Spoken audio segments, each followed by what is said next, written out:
চোখ রাখবো পরের খবরে। প্রমোটারের থেকে তোলাবাজির অভিযোগে গ্রেফতার তিনজনকেই গ্রেফতার করে খড়দা থানার পুলিশ। পানিহাটি পুরসভার ৩ নম্বর ওয়ার্ডে প্রমোটারের থেকে তোলাবাজির অভিযোগ, টাকা না দেওয়ায় প্রাণনাশের হুমকির অভিযোগ ৩ জনের বিরুদ্ধে। পানিহাটিতে প্রমোটারের থেকে তোলাবাজির অভিযোগে গ্রেফতার ৩ জন।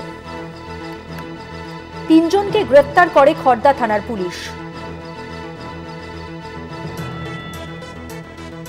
৩ নম্বর ওয়ার্ডে প্রমোটারের থেকে তোলাবাজির অভিযোগে গ্রেফতার ৩ জন। ৩ জনকে গ্রেফতার করে খড়দা থানার পুলিশ। পানিহাটি পুরসভার ৩ নম্বর ওয়ার্ডে প্রমোটারের থেকে তোলাবাজির অভিযোগ, টাকা না দেওয়ায় প্রাণনাশের হুমকি।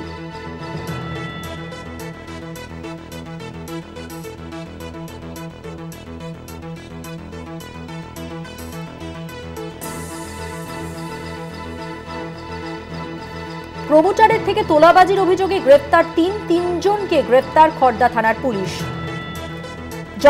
জয়ন্ত মজুমদার রয়েছেন আমাদের সঙ্গে টেলিফোন লাইনে। আমাদের প্রতিনিধি জয়ন্ত, কি খবর রয়েছে? দেখো, যেমনটা জানতে পারা যাচ্ছে যে পানিহাটি পৌরসভার ৩ নম্বর ওয়ার্ড এলাকায় বিভিন্ন সময় প্রমোটারের কাছ থেকে তোলাবাজির টাকা চেয়ে আসছিল পরিতোষ দাস, সায়ন রায় এবং পিন্টু ভৌমিক নামে ৩ দুষ্কৃতী। পরবর্তীতে তোলাবাজির টাকা না দেওয়ায় প্রমোটারকে কিন্তু প্রাণনাশের হুমকি দেন তারা, এমনটাই কিন্তু অভিযোগ সামনে আসছে। এবং আর সেই দুষ্কৃতীদের নামে থানায় লিখিত অভিযোগও দায়ের করেন আতঙ্কিত প্রমোটারেরা। এবং এই অভিযোগের ভিত্তিতে গোপন সূত্রে অভিযান চালায় খড়দা থানার পুলিশ। তারপর কিন্তু সোদপুর রাজা রোড থেকে পরিতোষ দাস, সায়ন রায় এবং পিন্টু ভৌমিককে গ্রেফতার করে খড়দা থানার পুলিশ এবং ইতিমধ্যে তাদের কিন্তু ব্যারাকপুর মহকুমা আদালতে পাঠানো হয়েছে।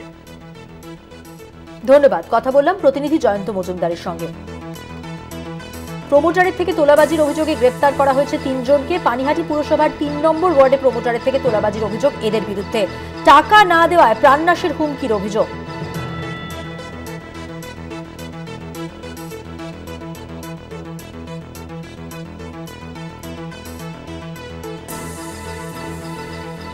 যে অভিযোগ তা হলো টাকা না দেওয়ায় প্রাণনাশের হুমকি দেওয়া হচ্ছিল।